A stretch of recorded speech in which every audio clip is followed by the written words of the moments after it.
We spent like 4 hours planning this first time.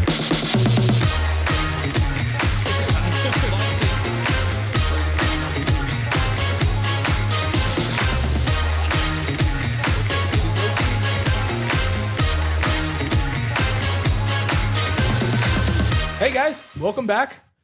Again, another exciting topic. This is episode 3. I'm Tennyson, owner of Summit and Solace Wedding Films. I work in the Jackson Hole area. I have worked with some amazing planners, and I have scheduled to film some 5-figure weddings. Big turn in my business. Super excited about it. Dan, tell us about yourself. Dude, what is up, guys? I am Dan, aka Dan the Man, owner of DTM Films here in Rexburg, Idaho. I also do luxury weddings in Jackson. I've also done a 15,000 person event in Mapleton, Utah. And I've done commercials and a whole bunch of other kinds of content as well. I shoot just about everything. So, I'm super excited for this episode. Yeah. This is episode 3, and I think we have an awesome topic. We set these first 10 episodes in a very specific order that we thought people needed to hear. Yeah. So, Tennyson, introduce what we think you thought was the third most important topic people needed to hear.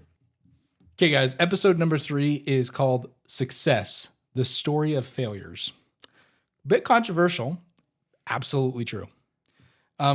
Let's just bring up some examples here, okay? So we're going to talk a little about the difference between success and failure and why failure is different than what you think it is. So buckle your seatbelts and go grab that popcorn. Buckle up, baby. Okay, I'm gonna share a few examples of people in the world who everyone should know. If you don't, Google them. But you should know them. Let's start with the story of Elon Musk. So Elon Musk, we're just going to say a few things that he didn't do well in his business because everyone knows him as this big, successful businessman. But really, it wasn't always like that. So many people may not know this, but actually, Elon Musk, owner of SpaceX, Tesla, about half a dozen other things, he almost went bankrupt in 2008. Just a couple of decisions that didn't go so well for him. Crazy. Yeah, and before he went bankrupt, even before that, he many people don't know this actually. He was, I think, the CEO of PayPal. Yeah, something like that. He got fired while on vacation. No way. Over the phone. Dude, great memo. By the board. He was removed, right? I mean, seriously. What a way to go. And not to mention, we've seen his rockets, right? But if you remember back in the early 2010s, or even 2015, first 5 or his whatever. First 5 or more than that, honestly, have rockets that he launched for SpaceX epically failed. Blew up. He learned from them, but we'll talk about that in a minute. Yeah, they crashed. He lost billions of dollars, and people criticized the heck out of him. Also, this happened more recently, but the rockets caused some problems with environmental studies. People were saying like, oh, there's flights and stuff. Yeah, they're causing problems. So, when you look at Elon Musk under that light, he's not looking as great as he really is, because he's a fabulous entrepreneur, but everyone thinks of him like that, but they don't know a lot of these. A lot of people don't know that those things happen to him. Yeah. Right. Let's move on. J.K. Rowling, Harry Potter. If you haven't read Harry Potter, please unsubscribe. Dude, we don't want you here. If you haven't read Harry Potter, no Potter fans allowed. I would recommend you go read it. J.K. Rowling, though. Phenomenal book. Yeah, phenomenal books. Series. I mean, I don't know that anyone else in the world could have written something like that. It was a pure brainchild of hers. Yeah. Like out of her complete imagination. But did you know that she was rejected by 12 editing houses before someone finally picked up Harry Potter? Oof. A lot of people don't know that. No, yeah. She was hardcore rejected. No one wanted it. Yeah. But by the way, I'm sure if you're one of those 12 houses now that was responsible for turning away, I bet you don't have a job anymore. It's like the Sharks. Yeah, Sharks on Shark Tank. You're just nope. Should have gotten that one. Yeah, it sucks. Gone with the wind. Also, another thing too is like she's fought like emotional battles for years. She's divorced. I think when she was writing Harry Potter, I think she was divorced. She was single. She was going through, I think, massive emotions. Yeah. Again, give us a little leeway here if we're wrong on like some of the minor details. But she was going through, I think, depression at the time, which is a very hard thing to go through at the best of times. Yeah. But then add on the stuff. So she was in a hard place. Yeah. Well, you don't know that because all you know is, oh, yes, she's the author of one of the most famous books in the world. And you always see them smiling on the TV. You don't see when they come home and shut the door. Yeah, you don't. Last one, Jeff Bezos. Yeah, Jeff Bezos, owner of Amazon, another great success in the world. Oh, yeah. Again, Amazon is like the biggest e-commerce business, I think, in the world right now. See a right? need, fill a need. Just absolutely filling the biggest need in that industry. Owner of Origin, another space program. Yeah. However, a lot of people don't know this about him either, but he has lost an amazing amount of money because of failed products. Dude, so have you, maybe some of you have heard of this, drop a comment if you have, okay? Yeah, if you remember these. But the Fire Phone, I guess that was a thing at some point. I don't even know what it is. I remember the Fire Stick for TV. Yeah, I remember that one. But I think the Fire Phone, I've never heard of that. But that was something that he lost a lot of money on, apparently. Just he's also tried to acquire a bunch of different companies too that have just completely plummeted. I imagine some of it's to do with some government intervention, but still, like, yeah. And then another thing too is back, I think it was 2014 or 15. This was many, many years ago now. But he and Elon Musk were in a battle to get the NASA contract. Yeah. And he was upset, but he lost. He spent billions on that thing, I think, right? Like, it was heated. Just trying to get that contract, and then Elon won, and Blue Origin kind of just had to eat the bitter dregs of defeat on that one. Breadcrumbs, man. And that sucks. He lost a lot of money that way. Yeah. But you don't know him like for that. You know him for the owner of Amazon, multi-billionaire, one of the richest men in the world. Yeah. Just fabulous people here. Daniel, what connections are we drawing between these people based on what we've chosen to highlight? Well, so we've tried to help you guys understand that with success comes failure. You have to have failure before. Now, there is a certain amount of failure where you just need to pull a golden parachute and say it's too much. But all of these people have had financial issues, like you said, emotional issues. They have had skeletons and dark moments in the closet and have gone through those failures, made those mistakes, lost out opportunities, and still have come back and found a way to turn it into success. And you probably didn't even know about many of those failures, right? I didn't know about some. Yeah, I mean, I knew about only I guess I knew about quite a few of them. Yeah. But we did some research on this too beforehand. Like, yeah, these guys you don't see that. You don't see that side of them. Right. But yeah, tying this into the home point here is failure does not it doesn't mean what you think it does. Yeah. The true meaning of failure. Yeah. So what is the true meaning of failure if it's not what we used to think? Because let's kind of define what we used to think failure, right? A good example that I like to bring up is like the SAT. It's either the SAT or the ACT. I was taught, and forgive me if I'm wrong on this, but I was taught that when you're going through that big high school exam, if you don't answer a question, you get you lose 75% of the points on that question, right? If you answer wrong, you lose all the points. There's a bad mentality there. Oh, yeah.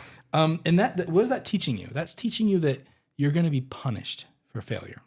So it's better to not even try than risk failing. Terrible, terrible, terrible lie. Bad. Nasty. And all of you have been that's a school thing too. We love school. Yeah. Oh, yeah. Love professors, but it's a school thing. We're taught from a young age, like, failure is bad. And it's not necessarily bad. So what is the difference? Help us understand. But Dan has a really good analogy for this. Yeah. So in my mind, the difference between bad failure and good failure, or an example of sort of how they work, is there's the safety net and then there's the bubble wrap. And just going along with the college analogy here, right? And again, we love college, we love school, we went to it and all that as well. But when you're in those entities, you have this idea of if you make a mistake, you can just go redo it for better grade. You can just go or you'll make it better than the next one. and you're so bubble wrapped that, like you said, there's no room for failure. There's no reason, like, you know, or like you hear people say these days, right, that you have the participation awards. Participation awards. Right? You get the 8th place award. And like you have Alex Hormozy and everybody else telling you like that's wrong because you need to understand like if you want the first, second, or third, you need to fight for it. You need to go for it. Like you're gonna if you don't get it, you don't get it. Too bad. Suck it up. Suck it up. But when you go into like freelance or entrepreneurship, you can maybe have a safety net. Not always. Sometimes it's purely cut loose.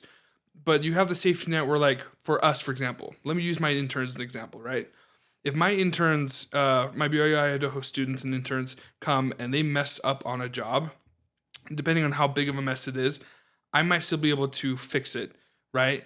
But then I can say, I'm not going to use that footage of yours because it's bad. You got to get better, right? And that's your safety net, right? Versus if I bring you on and don't use anything, then you're just in a bubble wrap. You're not learning that this isn't good shots. This isn't good compositions. And if you mess up, and it's too big, then I get hurt, right? So there's the safety net versus the bubble wrap. Yeah. The bubble wrap just means you have zero room for failure. You don't understand what you did wrong. You can always just fix it. And you don't really understand, you don't learn from your mistakes because you don't get to have mistakes. Safety net says you have some mistakes. We can try and repair it. If not, learn from it. You messed up. We'll move on. Yeah. And that's one of the things I like to do. I like to quote Alex Hormozy on this too, where he just, you know, again, we go back to episode 1 about everybody having analysis paralysis and freezing before they even post content, right? I like this quote where Alex just says, look, people just delay doing things they don't like for longer than it takes to do them. If you would just, if everybody's so afraid of failure, it's like if you would just do it, just get going, get ready, recognize you're going to make some failure, you would get better and not make those failures sooner. If you just start doing it, then when you're waiting and afraid and trying to perfect it before you even take the job. Or even that might even lead you to a catastrophic failure. Like you might quit. Just like, oh, I failed once. Well, I guess I'm done. Yeah. Yeah. Imagine if J.K. Rowling went to the first three houses of editors and they all were like, nope, nope, nope. And she was like, well, I guess I'm not going to be published. You'd never have the movies. You'd never have Harry Potter. You wouldn't have the books, the movies, the franchise, the multi-billion-dollar franchise that it is now. Yeah. You wouldn't have that. So... yes, absolutely. If you don't take your shot, Alex Hormozy is totally right on that, and that's such a great quote. Yeah. Well, he also talks about how if you talk like with millionaires and billionaires, right? He mentions how billionaires never wish that they failed less. So you'll hear some millionaires say, "Oh, I wish I had maybe done this, and wish I had done that." Billionaires are like, "Nope, I'm glad I did that. Now I'm moving on." They're still failing in their eyes. They're like, "Oh yeah, I failed at this, and because I learned from it, I made $1 million." You know? Yeah. Their $1 million mistake. Their mistakes are big too. Oh yeah. But yeah, it's true. No billionaire wishes they failed. Another thing too is playing is just another principle to understand here is playing it safe. Not the right path usually. Not always. I mean, there's times when you do need to play it safe. Yeah. But just understand playing it safe often is going to come at the cost of massive success. Right. And people might ask us, well, how do I know when I need to or not play it safe? And honestly, I'd say the answer is you just got to do it. There's a part of this that we're giving wisdom and experience and teaching, but out of everything we're teaching and do's and do nots, part of this is you just have to learn from experience. You got to do it. Hey, in an ideal world, you'd never make a mistake.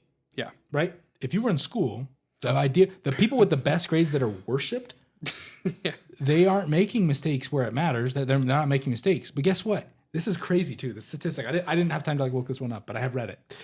Go look it up. But the people with the best grades often are not doing so well in life. Oh yeah, because they were taught, get good grades. Don't fail. Don't fail. Don't fail.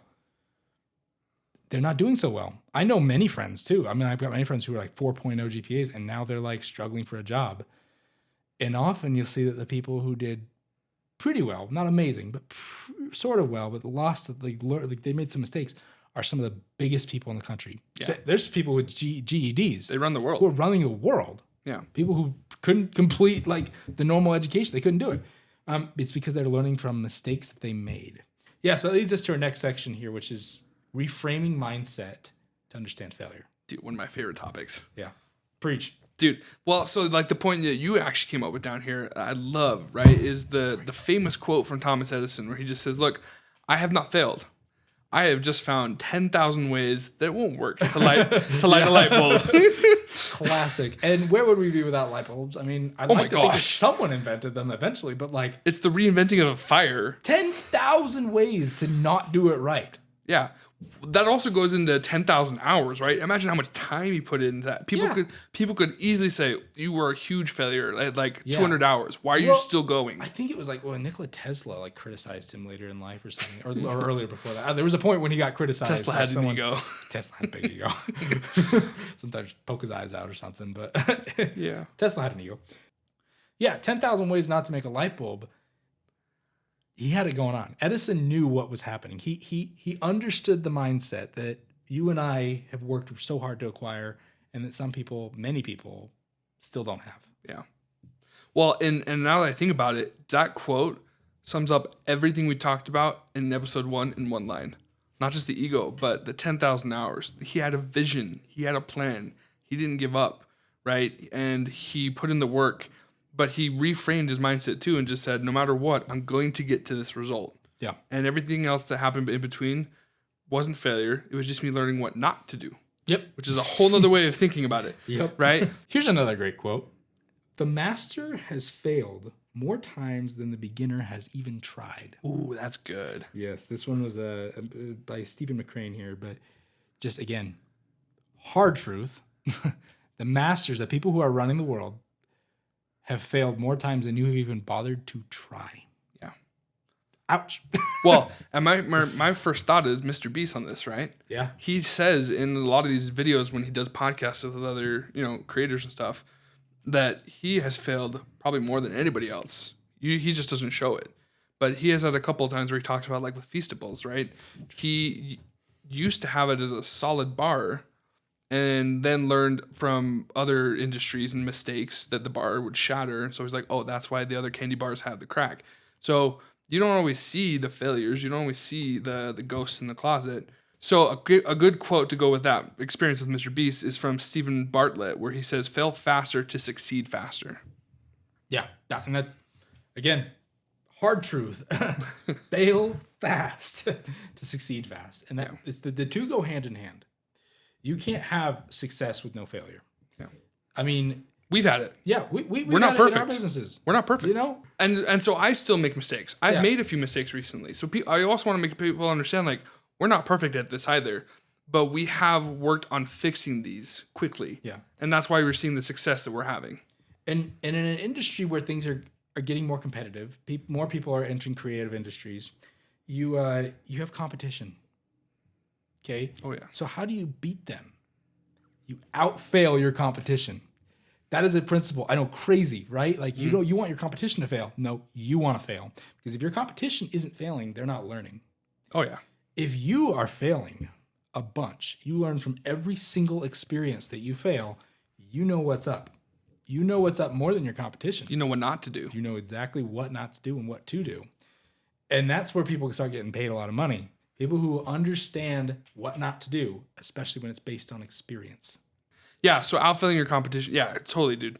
And then one of my favorite quotes is, again, Alex Hormozy. I love watching him. He has so many good points. If you haven't followed Alex Hormozy, go follow him. Alex Hormozy is a beast. Dude, he just preaches truth and does not care. He does not hold back. If Him you and want Gary someone Vee. who won't fluff it for you, that guy. Alex Hormozy and Gary Vee. Yeah, those two guys.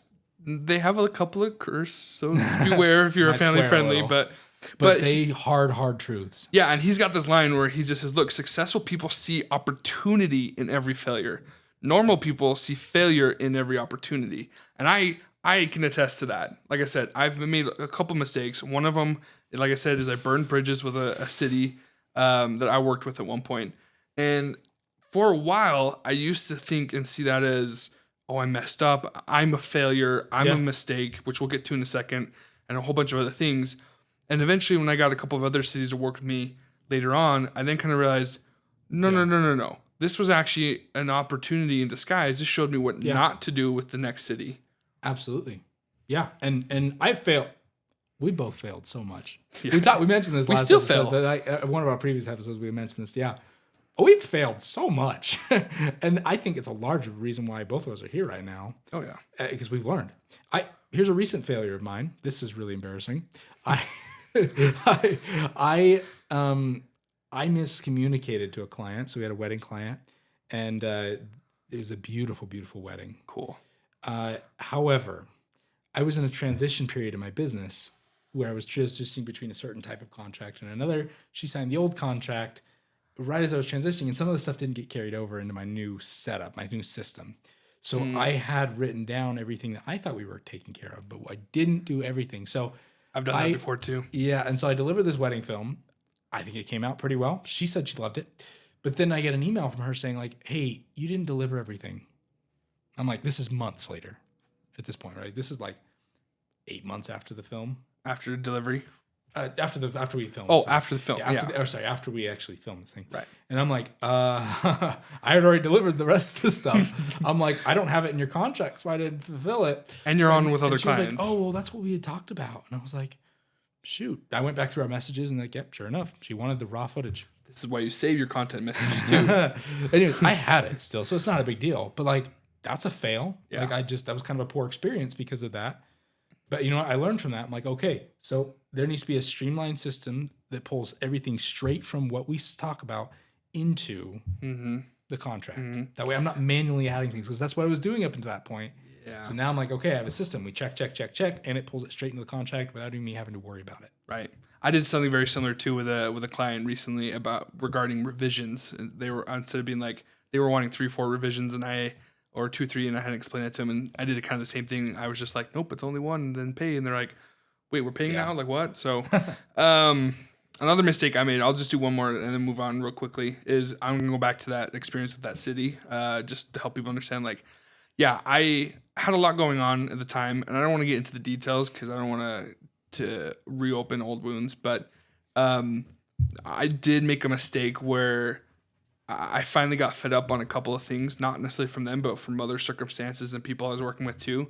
And I took out the emotion on them publicly on a comment on their YouTube video. Oof. And that was what killed the bridge with them. That was when they were like, we're not working with you anymore.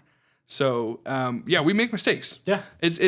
But now I learned from that. Now I learned, okay, take my anger and everything, put it in the pillow at night. Don't do public stuff. So Tennyson, how about you tell us about this next section? Because some people might have a question of like, well, how do I stay resilient during a failure? So let's talk about resilience to failures for a second then, because this kills a lot of people. Yeah.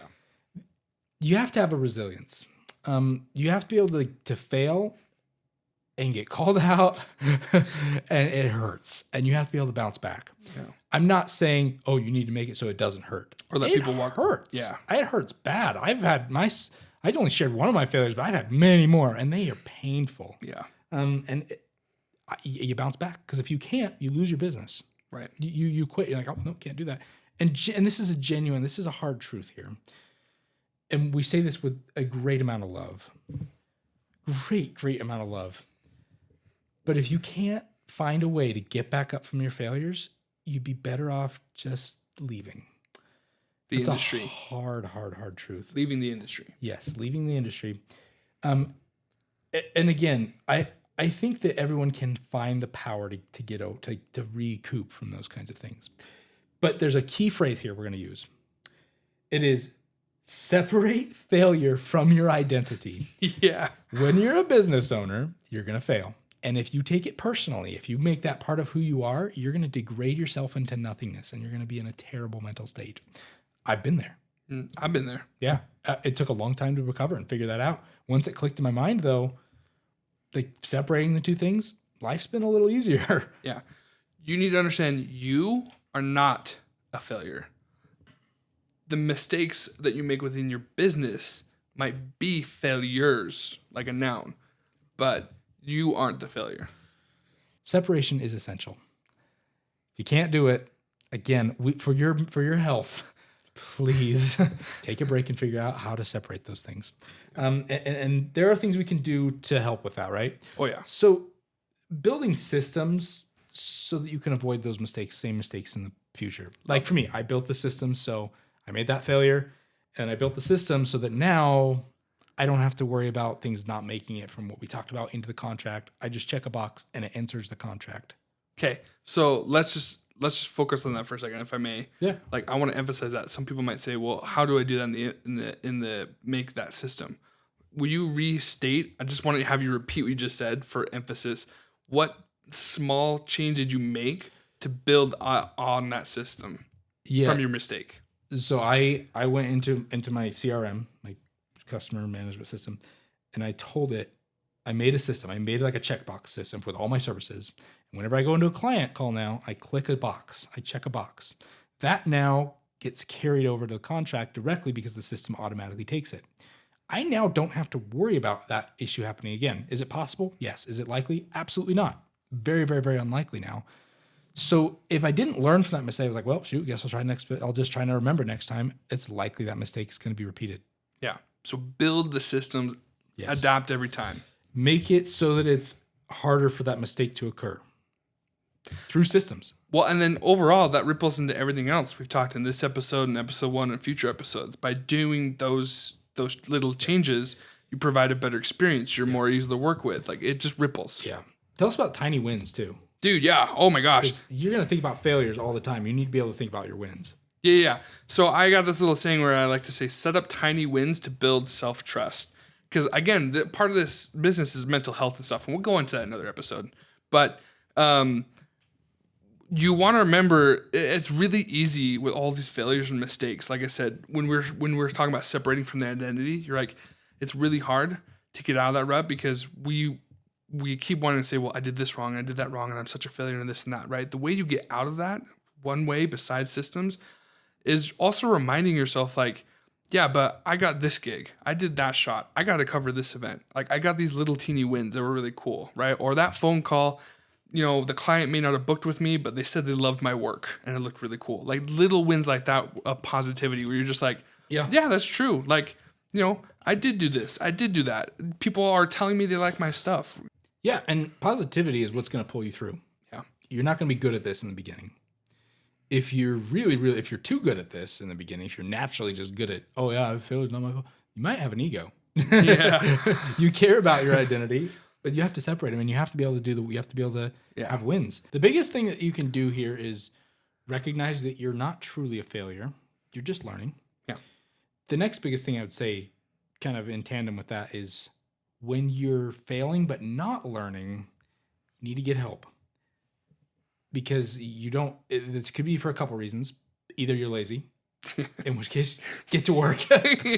Or you don't know how to fix what you messed up. And you need help. You need genuine help from a mentor or someone else in the industry who knows how to fix that problem. And it's okay to admit that. Yeah. If you don't admit that, you're going to struggle. Yeah. Yeah. Yeah. So, I mean, we've done that a little bit too, right? We've looked for mentors, courses. We've looked at finding sources to help us know what we don't know and how to resolve those issues that we're having currently. Yeah. And when those issues pop up, because they still pop up and they will probably forever, they'll just change. Yeah. When those issues pop up, we're gonna do what we can to find someone who knows what that problem was and how to fix it. Yeah. Or go back to those sources. Yeah. Go back to what we have. Go back to the drawing board to figure out what went wrong. Yeah. So failure is widely misunderstood. We hope we've cleared that up for you at least a little bit. Yeah. We've talked about how to recognize it at least a little bit. We've talked about how to understand, how to not destroy yourself in the process. Let's talk about once you have failed specifically. Okay. How do you keep yourself from losing it? Ooh. This is the post-fail debrief. We have a system for this. Take a bat to the car. And we had to organize it, but we both do something similar, and we kind of organized it into this system here. Yeah. So the post-fail debrief, we've got a few steps here. So after any failure, you got to ask yourself 3 questions. What are these questions, Dan? First one is, what actually happened? I think sometimes it's sort of like a shotgun, right? Everything happens, a crisis happens, and you're in shock. You don't really get to kind of get your head around what everything happened. You're thinking of just 1 or 2 things or survival. You need to step back for a second. And this means if you need to take a couple days before you do this, fine. But step back and look, what happened overall? Try not to see just your viewpoint, but their viewpoint, and kind of ask, what happened if I were watching this like on a movie screen? What happened in terms of all angles, all aspects, all sides and opinions. Yeah, and it's really, really, really important that you don't skip this step, because then you won't be able to continue. You won't be able to continue knowing. You won't be able to improve. Observe, think back on it. It's going to hurt. Think back on it and figure out what went wrong. That leads to step 2, which is what can I learn? Oh, yeah. And that's the meat right there, right? What can you learn from the experience? If you don't do that, Well, if you're not willing to you're not willing to change, yeah, again, you're going to have a stumbling block. That's how you know you already have an ego that you need to fix. Yes. If you're, yeah. But I think understanding what the principle is, understand the principle. What did you do wrong? How can you learn from that? You should be walking away from just that step with like 5, 6 written points that you can do better on. And don't kill yourself in this situation. Like, well, I can do this, this, and this, and this. Yeah. Chill. Just what's the meat? Where did you go wrong? What's number 3? So what will I do differently next time? And we already alluded to this a little bit earlier and gave a couple of solutions. One of them is building systems. Yeah. But also I feel like part of that is also mentally. What will I do next time, right? You're not going to lose your cool. You're not going to be emotional, right?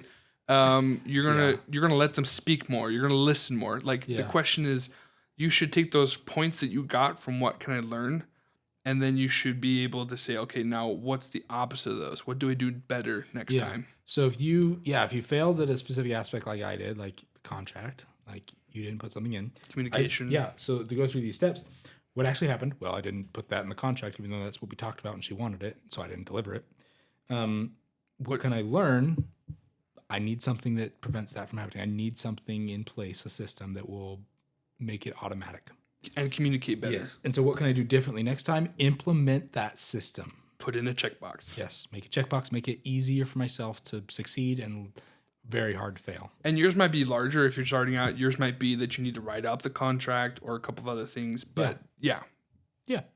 Make a change. And in the beginning, you should be doing this after everything you do. Every project, like what didn't go well? Even if something obvious didn't go wrong, look back and say, hey, what did I not do so well on this? Yeah. Even if it's not a failure, even if you had a good experience with someone, you should still be asking. This is an improvement cycle. We've already mentioned this too, but people we look up to, they have this is constantly going, how can we improve? How can we improve? How can we improve? That's what separates the wheat from the chaff here. That's what separates the people who are going to succeed, the people who are just going to sizzle. And those who look professional and those who still look like some brand new beginner. Yeah, exactly. Being willing to go through a process that will fix you and help you. So the final point we want to mention here is risk management. Because again, we want you to fail. We want you to fail. We want you to fail fast. But we don't want you to fail catastrophically. Yeah. There are some things that you need to understand about risk. Because being in business is risky. Just doing anything is risky. Having failures is a normal part of life, but there are certain failures that would be bad, very, very bad for you. And we want you to avoid them. And it's hard to come back. I've had 1 or 2 times where I nearly had a catastrophic failure. It's not easy to come back from those. If you can just do this and prevent it now, saves you a lot of heartache in the long run. Yeah. So let's talk a little bit about what does this entail? Like risk management, understanding how to manage risk. What does this mean?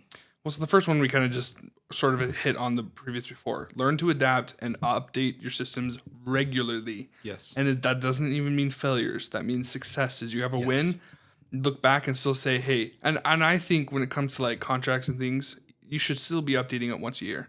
Maybe minor tweaks, but you should still be like, hey, I want to do this or revisions or this or that. You should be constantly updating and adapting. And risk looks different to everyone. Oh, yeah. Right? If you're a small business owner versus big as business owner, those are going to be totally different things. And it depends on where you are in life, a lot of it, right? So if you're married and you have kids or, and you have responsibilities, you have a mortgage, like your risk tolerance is going to be very, very different. It's going to be small compared to someone who might be single or at the end of college who has a little bit of money or almost no money, or it doesn't matter, but no responsibilities. They can risk a lot and they don't have a lot of things to lose. Right. So, well, and then it could even be like you and I we're very similar in a lot of things in life. Okay, you're married and all that, but we're very similar in terms of business and what we do and stuff. We still have totally different ways of managing our risks. Absolutely. Yeah. We cross over on some things, but there are others where it's totally different. Because like you said, you focus mostly on weddings.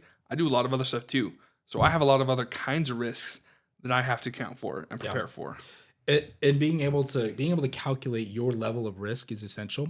I can't tell you what your risk is, but I can tell you that if you miscalculate it, it's going to be bad. Yeah. So, but yeah, maybe you're older, maybe you're younger, maybe it doesn't matter. You have a specific level of risk. You have to figure that out for yourself. There's a quote here from Jeff Bezos I really like. He says, "If you know you'll survive the failure, it's not really that risky." There's asterisks there, right? There are things that you can survive through, but it's really going to suck. But understand that, like, if you're going to make it through this, the risk level will go down. I want to talk for a second about posting to social media. It's one of those activities that you should be doing. It's low risk, high reward if you do it right. But it's not something that I'm very good at. It's something that I've been working really hard to improve at recently. Same. But it cost me dearly because I thought it was such a risky thing to do. And I'm now fixing that. And it's cost me a lot in my business because I thought it was a risk. Well, we're now finding the opposite. It's actually getting us more business because people are seeing it and wanting to work with us. So if you're not posting to social media in this world, like, you need to fix that. Yeah. Because it's not that risky. Anyways. Yeah. So guys, that's episode 3. Risk management, how to failure, the stories of successes from failure. We're super excited to get to the next episode. Next episode, we're going to actually do Tennyson's story, where we're going to deep dive into Tennyson. For the 10 of you that are interested. Yeah. We'll talk. But we'll talk about where I kind of got started and how I got to where I am today. Again, tips and tricks from what I've learned, kind of going off that experience. So, but we'll see you guys in the next episode. Leave what you want us to talk about in the comment section below. And if you guys got any guests that you think we should bring on or anything else you're wondering, make sure to leave that down there as well. You guys also don't forget to share and like this podcast with everyone else. And we'll see you guys in the next episode. See you guys.